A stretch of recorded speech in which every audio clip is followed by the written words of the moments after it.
Serious prison guard/officers, has there ever been a time where you believed an inmate was truly innocent? What made you believe so? I was a correctional officer for 5 years. The closest I know of someone actually being innocent was the case of the 3 strikes law. Basically, upon being found guilty of a 3rd felony, you're hit with a much stiffer penalty. He was a bouncer at a bar and broke up a fight. Steps outside with the doorman, and there happens to be a news reporter there, reporting about the nightlife, and they ask for an interview. He said no thank you. Cameraman keeps filming, and is asked to stop. He get all high and mighty on his freedom of the press speech and shoves the camera in the bouncer's face, saying that he can't do anything about him filming. Natural reaction. Bouncer palms the camera lens and pushes the cameraman away. Now, he did it with some force, but by no means with any malicious intent. Viewfinder hits the cameraman above the eye and cuts his forehead. He immediately screams, causing the 2 police officers on the other side of the road come running over. One officer ends up recognizing the bouncer from previous charges and arrests him for malicious wounding, a felony. This is the bouncer's 3rd felony and therefore is immediately sent to prison upon being found guilty. Did an extra 10 years for the 3 strikes law. If anyone else had done the same thing, I feel like the responding officers wouldn't have arrested them. 19-year-old kid at my facility was sentenced 10 years for manslaughter and DUI. Kid was 17 at the time of the accident. Swerved to miss a deer, lost control and ended up hitting a tree. Killed his GF who was in the passenger seat. Kid blows a 0-2 on the breathalyzer. Not impaired whatsoever, but he was under the age of 21, legal drinking age, and was still given a DUI which led to the manslaughter charge. I guess this is just more of an example of the fucked up system in place. The girl's family visited him every weekend until he was transferred. Was a guard a few years ago, had an inmate in who was in for a parole violation. Why he received his PV was he was on his way to it, got in a bad car wreck, and broke his collarbone and 2 ribs. Hospital wouldn't let him leave to go to his parole officer. Hospital tried calling to get him out this time, but his parole officer said too bad. If he does not show up today, he will go back to jail. Needless to say 3 days later he walks out the hospital, to be immediately arrested and put in jail. I also encountered 2 other inmates who were exonerated. One guy had been found guilty of rape at a bench trial, even though his DNA did not match the perpetrator's. Let that sink in. A judge found a man guilty of rape, even though it was not his semen in the victim. The other guy was accused of a rape a year after it happened. The victim had made false rape accusations in 2 other states, but the prosecutor either failed to investigate her or ignored this fact. Possibly the worst case I ever saw involved a man whose daughter was molested at a daycare. The perpetrator, the husband of the lady who ran the daycare, had molested several children there.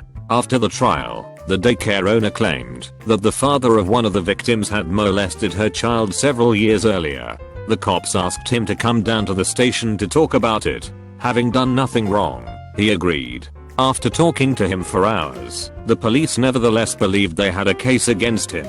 He was arrested, could not make bail, and sat in jail for a year. He intended to go to trial, but on the day of the trial the prosecutor offered him a deal. Plead guilty, get time served, go home that day. He agreed, pled guilty, got 4 years. Working in a prison gave me a front row seat to the awfulness of the criminal justice system. Most people in prison really were career criminals and very bad people, but the wrongful convictions were horrifying. I will never agree to talk to the police under any circumstances, and I have no faith in the benevolence of prosecutors or judges. Actually all the time. Remand times are a big concern. Sometimes people can wait in jail for a year waiting for trial and sentencing to be finished, especially if there are witness testimonies to arrange, victim impacts, pre-sentence reports etc. If you've already got a lengthy criminal record, to the extent you'd be denied bail, which is common, it's in your best interest to plead guilty for minor crimes, whether you did it or not. You could sit in jail for a year proving you didn't make that threatening phone call, or you could just plead out and be home in 3 to 6 months, because if you sat there a year you'd likely be sentenced to 6 months time served. Correctional officer here. I work in booking, so I see them when they come in and when they go out. I also do all of their paperwork and read the criminal complaints the officers file before arraignments. I have seen people get pretty lenient charges, and a few get something more harsh than I would have charged them with, but I have yet to see someone come into my jail that wasn't guilty of something. Examples: we have a 19-year-old female come in a couple times a week on a T47 hold, which is a non-criminal 12-hour sleep off. Yet she is under the drinking age and rarely does the officer ever charge her with a minor consuming, let alone a minor consuming habitual. I have watched her kick numerous officers as well, yet she never gets assault 3 or assault 4 on in Leo. I also have an old man who was 74 and no priors coming on her assault for domestic violence, disorderly conduct, and resisting arrest. All because he got emotional and pushed his stepson at his wife's funeral, stepson's mother, and then made a scene and refused to leave when the cops showed up to arrest him after the stepson called the cops on him midway through the service. Stepson was a regular in our facility for theft and apparently told the old man that essentially he was happy she passed so that he could get her stuff. He was guilty of the assault, but a little tact and compassion would have gone a long ways to avoid the other charges from taking place. Here. I have never seen someone that I believe to be innocent, but I have seen guys come in that were what I feel to be unfairly imprisoned. We had one guy who was a normal blue collar type who missed a child support payment. Then his lawyer didn't tell him about an upcoming court appointment, and he was given 30 days in jail. The lawyer admitted to not telling him, but the judge wasn't having any of it. Edit. I just thought of another guy. One guy in my institution is in his late 60s and has a sparkling clean record, but is in on manufacturing of a substance charges. His son has had several charges in the same thing before, so we all think that he took the charge to keep his son from doing time. As an ex-officer, it's difficult to believe anyone in prison. The inmates that you don't want to believe that it will usually admit it to you. The inmates that lie all the time will blame it on someone else. Well, Boogie was out with money, and Shant didn't like Boogie. Money killed Boogie, and I took the rap for it.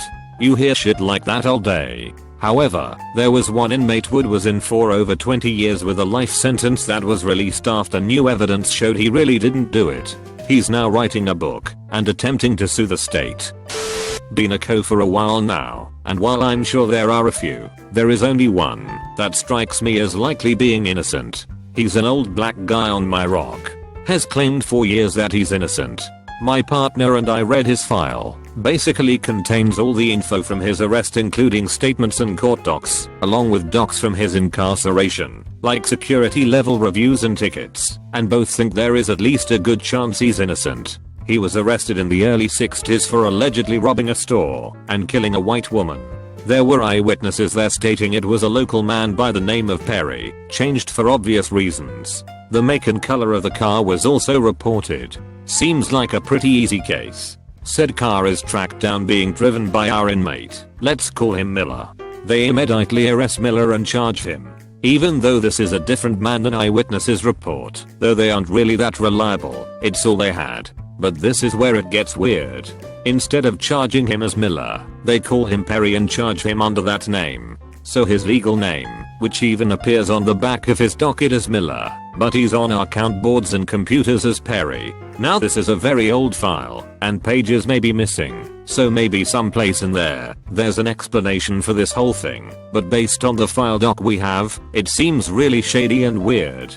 Like the police figured they had a black guy driving the right car, good enough. He is still trying to file appeals and such, but he's so institutionalized he wouldn't even know what to do if he got out.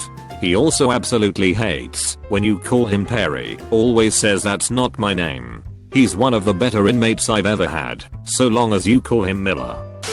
Correctional officer here, it doesn't matter if they are guilty or not. My job isn't to punish or pass judgment on the inmate, my job is to keep them safe and keep the public safe. I personally have several inmates I don't think should be in prison, but I wasn't there when they made the mistake to get themselves locked up in the first place. Some of the nicest, most pleasant inmates to deal with are lifers, life sentence inmates, because they have came to grips with their situation and the fact that their actions put them here. Edit. I'll share a story about an inmate that everyone I talked to felt was wrongly incarcerated. I worked with this one inmate, an older black gentleman we'll call Mr.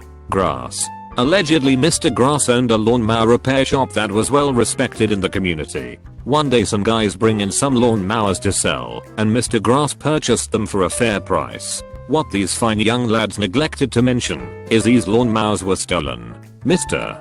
Grass is arrested, pleads guilty, and is sentenced to quite a few years. Correctional officer for 4 years. I don't think it's been as blatant as this guy is innocent, but there have been a few where it was very obvious that if the person had received some help, such as for drug or alcohol abuse, he would not have wound up in jail. I think those are just as important because as a society we need to prevent these crimes, rather than just react to them. I worked for a year at a state prison as a correction officer. Honestly, if you are talking to an inmate long enough to get that much information from them about their case and life, you are probably flirting with over-familiarity, as they call it. It's where you let your guard down by starting to become emotionally involved with someone or their situation and command staff at prisons. Keep an eye out for this all the time, especially with female staff at a male prison. I've seen or heard of many correctional officers losing their jobs due to bringing in contraband for prisoners, or hell, even getting sexually involved with inmates. This usually happens more with female COs and male prisoners, all because they started feeling bad for the person or became too close. The criminal justice system is not perfect by any means, but the appeals process is there for these types of people. I did a tour of detainee operations in Iraq. We held local nationals for various reasons. As part of my job, I had access to the records that described the nature of their arrest. Some of them were actual shitheads, attacks on coalition forces and the like. But some of them had no business being locked up, let alone locked up for 5+ years. Some of them just happened to be at the wrong place at the wrong time. Others had crossed some of the coalition-backed local governors and had been locked up on their word alone. Take it for what it's worth, but one guy told me he had slept with an official's daughter and had spent 4 years there because the official made up a story about him helping Al-Qaeda. He could have been lying, but his record was pretty suspect. There was this old fella with one arm. He was in for shooting a guy in the back. They had been stealing his social security checks and the police wouldn't do anything. He waited for them and blew those two motherfuckers away, but since he shot one in the back, he was screwed. It was a bolt-action rifle too. I liked him and thought he should be in an old folks home playing checkers. So I worked as a sheriff's deputy. I worked the jail. 1,000+ inmates, many of them frequent flyers. We used to joke, when we'd release one of them, we'll leave the light on for ya. Anyways, one guy in a dorm asks me to check a date in the log. I ask why. He says, "Sarge, you mind checking to tell me if I was here that day?" Okay, I do. He's logged in the dorm that day. He never left the dorm that day, not once. Sarge, can my lawyer get a copy of that? I'm not a lawyer, but sure, he should be able to subpoena that. Why? That day I asked about. Over 2 years ago, BTW, I was in here for fighting. I know, you have anger issues, you fight with people. I'm in here now for rape. That's not you, dude. You've got a girl, and you love her. She visits every week. Yeah, this other chick, she says I raped her on that date. Seriously? Dude, you've been here on this stint for almost a year. Why don't you bail out? Hey, it's not a big deal to be in, and I'll get paid when they figure out I was wrongly accused. To steal a Britishism, I was gobsmacked. He chose to stay in jail, so he could get paid for it.